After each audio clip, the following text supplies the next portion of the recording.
এই যে গত 4 মাসে ভারতের পক্ষ থেকে বাংলাদেশের প্রতি যেসব বিষোদ্গার, তথ্য আগ্রাসন, নানান ধরনের বিবৃতি, বিজেপি নেতাদের সীমান্তে এসে বসে থাকা, এই ধরনের ঘটনা, এতে কি মনে হয় যে মানে বাংলাদেশেরই শুধু ভারতকে প্রয়োজন নাকি ভারতেরও বাংলাদেশকে প্রয়োজন? আপনার কাছে কি মনে হয়? প্রয়োজনের কথা যখন আপনি বলবেন ডিপ্লোম্যাটিক রিলেশনশিপ, তখন কিন্তু আশেপাশে যে কয়টি রাষ্ট্র আছে প্রত্যেক রাষ্ট্রকেই তার প্রয়োজন, যখন যদি আমি সাদা মাথায় কথা বলি। এখন প্রশ্নটা হচ্ছে যে ভারতের প্রয়োজনীয়তা কতটুকু আর আমাদের প্রয়োজনীয়তা কতটা, সেটা একটু জানতে চাই। সেটি হচ্ছে মূল প্রসঙ্গ। এখন আপনি যখন এই প্রসঙ্গে আসবেন তখন এটি খুব গুরুত্বপূর্ণ। আপনি দেখবেন ভারতের এই মোদি গভর্নমেন্ট আসার পর থেকে তার পররাষ্ট্রগত পলিসি এবং তার অনৈতিক ইন্টারভেনশনের কারণে তার আশেপাশের প্রতিটি রাষ্ট্রের সাথে তার একটি বৈরিপূর্ণ সম্পর্ক তৈরি হয়েছে। পাকিস্তানের সাথে তার ঐতিহাসিকভাবে একটি সম্পর্ক বিদ্যমান, দ্বন্দ্বপূর্ণ। চীনের সাথেও তার ঐতিহাসিক একটি দ্বন্দ্বপূর্ণ সম্পর্ক রয়েছে, প্রতিযোগিতামূলক সম্পর্ক রয়েছে। এই দুটাকে আপনি বাদ দেন, এটা বড় ফিগার।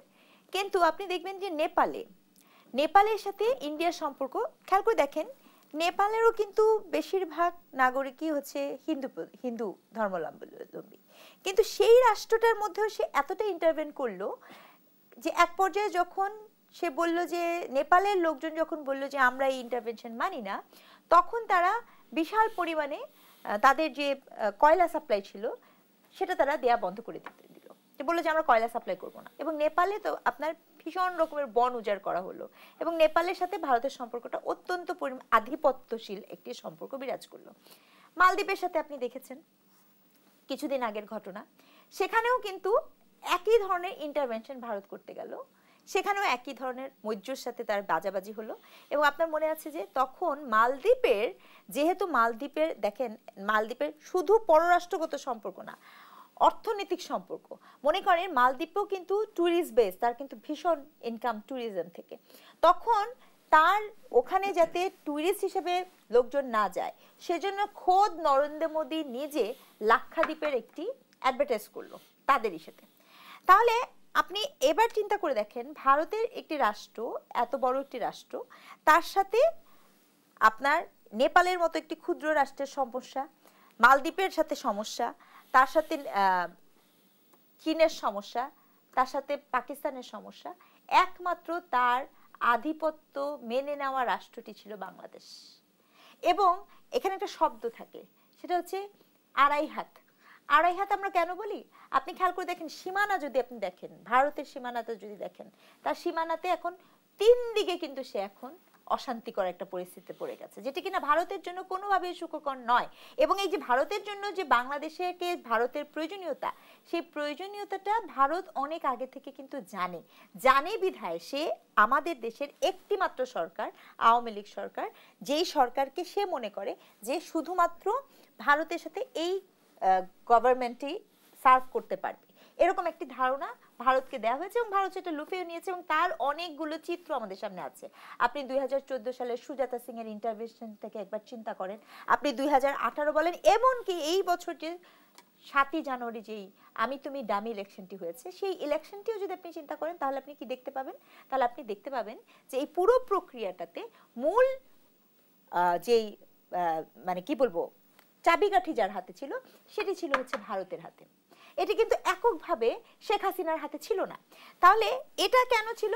তার কারণ হচ্ছে ভারত তার নিজের আধিপত্য কায়েমের জন্য তার এই রাষ্ট্রটিকে ভীষণভাবে প্রয়োজন। আপনি জানেন যে সিকিম কিন্তু প্রথমে স্বাধীন একটি রাজ্য ছিল, পরবর্তীতে সিকিম কিন্তু ভারতের ভিতরে ঢুকেছে এবং ভারতের যে প্রজেক্ট ছিল সেই প্রজেকশনের জন্য এটা খুব গুরুত্বপূর্ণ। আপনি ভারতীয় ইকোনমি দেখেন, অতি সত্বর ভারত এত বিরক্ত হয়েছে কেন বা এত কনসার্ন কেন তার? বাংলাদেশের পর্যটক গত বছরের ভারতীয় হিসাব অনুযায়ী, টাইমস ইন্ডিয়া এসব হিসাব অনুযায়ী, ভারতের পর্যটকের সর্বোচ্চ পর্যটকের দ্বিতীয় পর্যটক ছিল হচ্ছে বাংলাদেশিরা। এখন সেই পর্যটক কমে গেছে। পর্যটক যাওয়া মানে কি? কোনো দেশে পর্যটক যাওয়া মানে হচ্ছে সেই দেশে অর্থনীতি বুম হওয়া। ওখানের হোটেলগুলো বন্ধ, পুরা কলকাতার এই হোটেলগুলো কিন্তু আপনি ভারতীয় রিপোর্ট টেলিভিশন চ্যানেল দেখবেন, তারা বলছিল যে হোটেলগুলো এখন বন্ধ হয়ে আছে, কে যাবে সেখানে? তাহলে এখানে একটা বিশাল প্রকার ইকোনমিক ধাক্কা পেয়েছে। দ্বিতীয়, মেডিকেল ট্যুরিজম, তাদের এত বড় ইন্ডাস্ট্রি, যে ইন্ডাস্ট্রিতে ইন্ডিয়ান ইনকামের 5th অবস্থানে অবস্থান করতো বাংলাদেশ, অর্থাৎ বাংলাদেশ থেকে তাদের 5ম ইনকাম সোর্স অফ ইনকামটি ছিল বাংলাদেশের। তাহলে এখন এই সরকার আসার পরে প্রথম প্রথম তারা তো মনে করেছে যে এতটা চাপ পড়বে না, এই চাপটা তাদের কাছে এখন খুবই দৃশ্যত।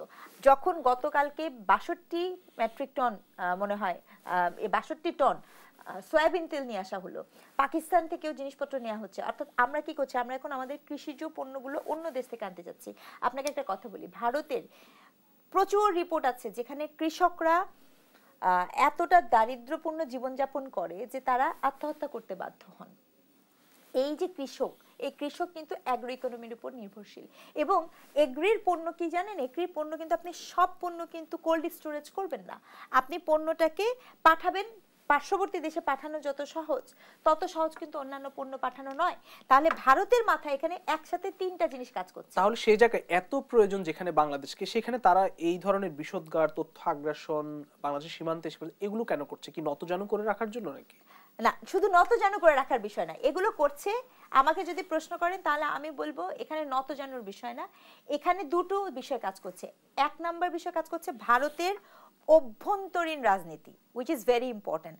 অর্থাৎ আপনি খেয়াল করবেন মোদি গভর্নমেন্টের সাথে কিন্তু মমতার সম্পর্ক সবসময় একটি অশান্তপূর্ণ সম্পর্ক, এবং কোনোভাবে রাজ্য সরকার কেন্দ্রীয় সরকারকে খুব একটা পাত্তা দিতে চান না। একই সাথে মোদি কি করছে, এই অশান্তিটা সীমান্ত দিয়ে হচ্ছে না, তার মানে এখানকার কলকাতার পশ্চিমবঙ্গের লোকজনকে আমি বাংলাদেশের সাথে বিতৃষ্ণা এবং এখানে একটা করবো, তাতে করে মমতার যে আধিপত্য আছে সেটাকে আমি আসলে খারিজ করতে চাই, এটা তাদের এক। আর দুই নাম্বার পলিসি হচ্ছে আমাদের যে সাবেক যিনি প্রধানমন্ত্রী ছিলেন তিনি তো ওখানে বসে আছেন, তাকে যে কোনো অর্থে আবার মসনদে না ফেরাই রাজনীতিতে ফেরানো আমার জন্য জরুরি।